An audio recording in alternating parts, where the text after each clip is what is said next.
ಯಾವುದೇ ನಿಸ್ವಾರ್ಥ ಭಾವನೆ ಇಲ್ದನೆ ಮಕ್ಕಳಿಗೆ ಎಲ್ಲಾ ವಿದ್ಯೆನೂ ದಾರಿ ಎರೆಯೋದು ಗುರುಗಳು ಮಾತ್ರ. 6ನೇ ಬೆಳಗಿನ ಇನಾಗ್ರೇಷನ್ ಇತ್ತು ಅಂತ ಹೇಳ್ಬಿಟ್ಟು ನಮ್ಮ ಮಕ್ಕಳು ಫುಲ್ ಟಿಪ್ ಟಾಪ್ ಆಗಿ ರೆಡಿಯಾಗಿ ಹಾಜರಾಗಿದ್ರು. ಅಷ್ಟರಲ್ಲಿ ಇನಾಗ್ರೇಷನ್ ಎಲ್ಲ ಸ್ಟಾರ್ಟ್ ಆಯಿತು.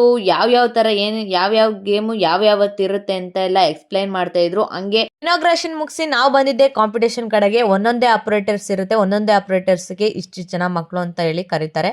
ಫಸ್ಟು ಹಾಸನ್ ಟೀಮ್ ಆದರೆ next Tumakuru team, Bagalkote team ಈ ಥರ ಇರುತ್ತೆ. ಒಂದೊಂದಾಗಿ ಒಂದೊಂದೇ ಆಪರೇಟರ್ಸ್ನ ಕಂಪ್ಲೀಟ್ ಮಾಡಬೇಕು.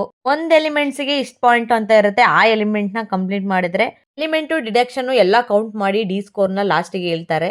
ಜಿಮ್ನಾಸ್ಟಿಕಲ್ಲಿ ಟೈಪ್ಸ್ ಆಫ್ ಜಿಮ್ನಾಸ್ಟಿಕ್ ಇರುತ್ತೆ. ಅದರಲ್ಲಿ ಈಗ ಬಾಯ್ಸ್ ಮಾಡ್ತಾ ಇರೋದು ಆರ್ಟಿಸ್ಟಿಕ್ ಜಿಮ್ನಾಸ್ಟಿಕ್ಕು, ಗರ್ಲ್ಸ್ ಮಾಡ್ತಾ ಇರೋದು ಆರ್ಟಿಸ್ಟಿಕ್ ಜಿಮ್ನಾಸ್ಟಿಕ್ಕೆ.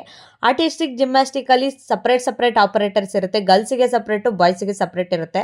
ಗರ್ಲ್ಸಲ್ಲಿ ಇದು ಮಾಡ್ತಿರೋದು ಫ್ಲೋರ್ ಅಂತ, ಫ್ಲೋರ್ ಆರ್ಟಿಸ್ಟಿಕ್ ಜಿಮ್ನಾಸ್ಟಿಕ್ ಇದು ಬೀಮ್ ಆರ್ಟಿಸ್ಟಿಕ್ ಜಿಮ್ನಾಸ್ಟಿಕ್. ಇದು ಬ್ಯಾಲೆನ್ಸಿಂಗ್ ಮಾಡಬೇಕು ಬೀಮಲ್ಲಿ. ಎಷ್ಟೋ ಜನಕ್ಕೆ ಜಿಮ್ನಾಸ್ಟಿಕ್ ಸ್ಪೋರ್ಟ್ಸ್ ಅಂದರೆ ಏನು ಅಂತ ಗೊತ್ತಿರಲ್ಲ.